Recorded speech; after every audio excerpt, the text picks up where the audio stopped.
A dor nas costas é a doença crônica mais comum entre os brasileiros. Mais de 30% da população sofre com ela. Mas, em contrapartida, é também a menos tratada. Ao redor do mundo, o problema só perde para a dor de cabeça no ranking dos desconfortos. A Organização Mundial da Saúde estima que 1 em cada 3 pessoas no mundo todo vai sofrer com dor nas costas. Número que impressiona, mas que não significa hospitais e clínicas lotados em busca de tratamento. A maioria das pessoas que sente o desconforto está em idade produtiva, não procura saber os motivos da dor e passa anos convivendo com ela. Entre as dores, as mais comuns são consequências de lesões nos nervos, nas vértebras, nos discos e fraqueza nos músculos da região. Mas por trás dessas doenças está, na maioria das vezes, o estilo de vida. Rever a postura, repensar velhos e maus hábitos, se movimentar e encarar a balança são os primeiros passos para prever e tratar a dor nas costas. Especialistas dizem que 80% das pessoas com esse desconforto melhoram somente com a mudança dos hábitos. Para falar sobre a dor nas costas, a gente recebe aqui no nosso estúdio o médico ortopedista da Universidade Federal do Rio de Janeiro, José Carlos Cohen. Tudo bem, doutor? Bom dia. Obrigado pelo convite. A gente viu que é realmente um número preocupante, né? 1/3 da população brasileira com dor nas costas, e apesar de ser uma doença crônica muito comum entre nós brasileiros, é também a menos tratada. Nós não estamos levando a sério esse sintoma que pode indicar, inclusive, problemas graves? A dor nas costas, né, mais conhecido como lombalgia, que seria a dor na região lombar, que é na região mais baixa da coluna, na grande parte das vezes o caráter é benigno, né? É uma dor que tem uma característica mecânica, tá? E relacionada geralmente à postura do paciente. E geralmente o tratamento é conservador, através de fisioterapia, uso de medicações. Então, como muitas delas melhoram com medidas simples no primeiro momento, muitas pessoas não dão valor. Então, o que você salientou bem e que é importante frisar, que existem alguns sinais de alerta para a pessoa ficar preocupada quando existe a lombalgia, né, a dor na região lombar, associada a outros sintomas. Agora, então, quer dizer que a dor nas costas pode significar que não seja um problema na coluna, seja alguma outra doença que esteja causando a dor nas costas, daí por isso essa atenção especial. Exatamente. Quais doenças, por exemplo? Normalmente, a gente tem que pesquisar doenças do aparelho urinário, pode cursar com dor na região lombar, até mesmo o infarto agudo do miocárdio, o paciente pode referir uma dor na região lombar. E a lombalgia, quando associada a febre, perda de peso, ou aquela dor que acorda o paciente à noite, também são fatores preocupantes e o paciente deve procurar atenção médica o mais rápido possível. Bom, como o senhor falou, muitos médicos recomendam mesmo a fisioterapia, né, para reparar essas lesões na coluna, aliviar, na verdade, a dor nas costas. E a gente tem informações ao vivo com a repórter Anne Lotterman, ela que está acompanhando esse tipo de tratamento na Associação Brasileira Beneficente de Reabilitação no Rio de Janeiro, né, Anne? Bom dia para você. Grande número de pacientes com dores na coluna por aí. Luciano, Raquel, bom dia para vocês, bom dia a todos. Pois é, olha, 50% dos pacientes que são atendidos aqui na BBR, nesse setor, eles recebem tratamento por causa de dor na coluna, quer dizer, um número muito grande. E normalmente essas dores começam aí na idade ativa, né? 30, 35 anos, às vezes até um pouco antes, mas a pessoa acaba se automedicando, deixa para lá, acha que não é nada, e isso faz muita diferença no futuro, viu, Luciano? Eu vou conversar com a Vanessa de Bem, que é fisioterapeuta aqui da BBR. Vanessa, primeiro sinal de dor é sinal de que tem alguma coisa errada e precisa de um especialista, né? Com certeza. Primeiro, um atendimento médico para verificar o que está acontecendo. A gente tem vários tipos de incidência. A gente tem alterações mecanoposturais, a gente tem o sedentarismo, o próprio sedentarismo. Enfim, então a gente precisa identificar primeiro o que está acontecendo para indicar o melhor tratamento. Agora, a dona Lígia Turano, aqui, paciente da BBR, né, que está aqui do lado, quais os problemas que ela apresenta? Ela tem bico de papagaio, conhecido bico de papagaio, que é tecnicamente conhecido como osteófito. Ela tem osteoporose e lombalgia. Vou conversar aqui com ela, com a dona Lígia Turano. Ela tem 77 anos, tem 3 filhos, né, dona Lígia? Quanto tempo que a senhora faz tratamento aqui na BBR? Aqui, 3 anos que eu estou fazendo tratamento. E faz a diferença? A fisioterapia está fazendo diferença? Muita diferença. Sente menos dor? Menos dor. E quando que começou? Essas dores começaram quando? Depois do último filho, com 30 anos, eu comecei dor na cervical. E daí, foi como se fosse labirintite, mas não era cervical mesmo. Pois é, 30 anos já, os primeiros indícios aí, a dona, ela veio procurar ajuda médica logo e desde então está fazendo tratamento e isso tem feito toda a diferença na vida dela, da dona Lígia. Agora, no dia a dia, a fisioterapia é o melhor tipo de tratamento para dor na coluna?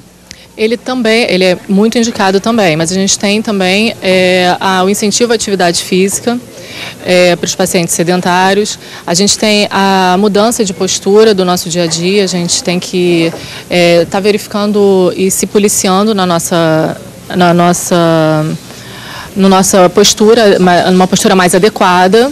Vamos mostrar aqui, eu vou pedir para o Dr. Francesco sentar aqui para a gente, nessa cadeira. A gente vai mostrar para quem está em casa o correto, como a gente deve sentar em casa, no trabalho. Essa é a postura correta. Isso, totalmente encostado, tá vendo? A coluna, a lombar aqui embaixo e as pernas apoiadas todas no chão. E o errado, qual que é? Você desloca o seu quadril para frente, geralmente também coloca a perna esticada ou apoiada, dobrada. Você já está alterando toda a sua estrutura da coluna. Vilão da mulher, aquela bolsa pesada, Luciano, a mulher sofre muito com isso, não é, Luciano? Aquela bolsa pesada, aquela bolsa cara que a gente tem mania de comprar só serve para te deixar endividada e com dor nas costas, né, doutora? Com certeza. Agora, o ideal seria o quê? Se não tem jeito, a bolsa é pesada, carrega um monte de coisa. Como faz? Como substituir essa bolsa pesada? Bom, a gente tem aqueles carrinhos hoje em dia, né, que a gente pode substituir por esses carrinhos. A gente pode substituir também por mochila, adaptar a mochila o peso igual de um lado e do outro, dos ombros. E essas transpassadas, mas essas transpassadas também a gente tem que ter um cuidado com relação para ela não ficar muito pesada. Salto alto e rasteirinha também é muito ruim? Muito. Tênis com amortecedor ou aquele meio salto de 5 centímetros mais ou menos. Não tem jeito, tem que mudar todos os sapatos, viu, Luciano? Ok, Anne, obrigado pelas informações aí. Eu estava dando uma risada aqui, porque quando eu vi essa postura aqui, eu já logo me arrumei aqui também, né? Porque a gente tem que estar sempre se lembrando, né, doutor José Carlos?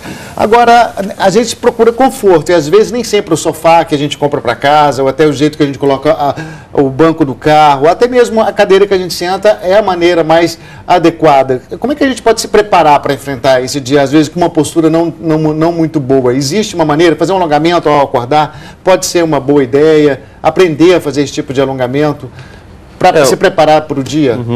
O tratamento com fisioterapia vai se basear principalmente no alongamento da musculatura paravertebral e fortalecimento também da musculatura abdominal. Isso também é importante para você reequilibrar todo o tronco do paciente. Aí você não fica só no equilíbrio, só na coluna, exatamente, né? Tem que fortalecer o abdominal. Uma coisa interessante que foi falado ali é o uso do salto alto. Isso é uma coisa também prejudicial à coluna, já que você muda o centro de gravidade do paciente para frente e a pessoa tem que compensar isso aumentando a lordose da coluna lombar. Isso também gera dor nas costas, obviamente, das mulheres.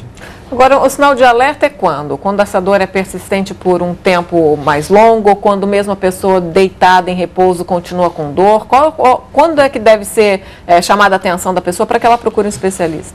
Como eu falei, geralmente a dor lombar, ela tem uma característica mecânica e postural. Isso geralmente melhora em torno de 6 semanas no máximo. Então, dores que duram mais do que 6 a 8 semanas, dores que acordam o paciente à noite, isso são sintomas que devem ser valorizados pelo paciente para eles não se automedicarem e procurar sim um auxílio médico com urgência. Doutor Zé Carlos, a gente continua com as imagens ao vivo ali do centro de tratamento, mas a gente também tinha imagens rolando um pouco antes, que mostrava, por exemplo, a dona de casa com um aspirador de pó.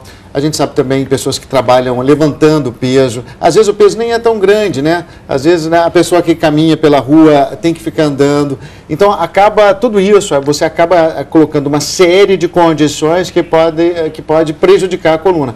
Eu ia fazer a minha pergunta, mas estou sendo informado que a gente já tem perguntas de assinante aqui. Eu vou para o telão então, porque é mais ou menos nesse sentido e nesse aspecto.